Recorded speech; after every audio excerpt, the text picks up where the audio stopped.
हम मीनू झा प्रणाम करै छी समस्त मिथिलावासी के।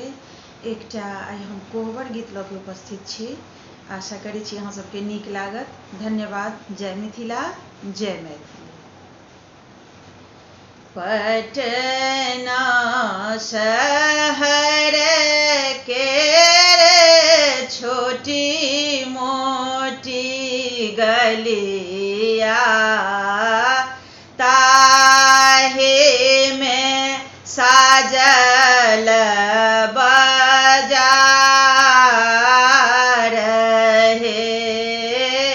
पटना शहर के छोटे मोटे गलिया, ताहे में साजल बाजार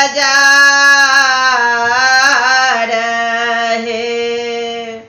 ताहे बाजार घूम गेला सुंदर दुल्हा, दुल्हिन के अंगूरी धराए है। ताहे बाजार घूम गेला सुंदर दुल्हा, दुल्हिन के अंगूरी धराए है। किए जे किनबै धाने कथिए बेसाहबै, कथे धाने दाम मोलबै।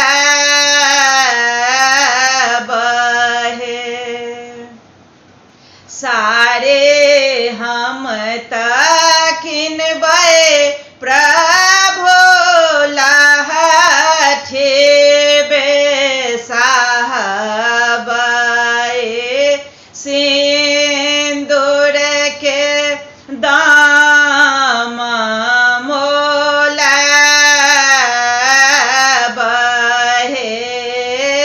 सारे हम किनबै प्रभु लहठी बेसाहबै, सिंदूर के दाम मोलबै।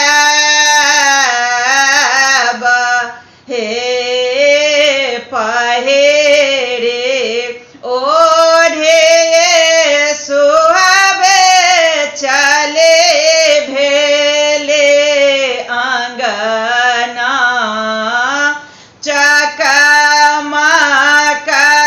हुनकर आंगन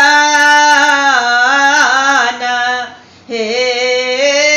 जुगे जुगे जी बथो एहो सुंदर दुल्हा, सुहावे के बढ़नु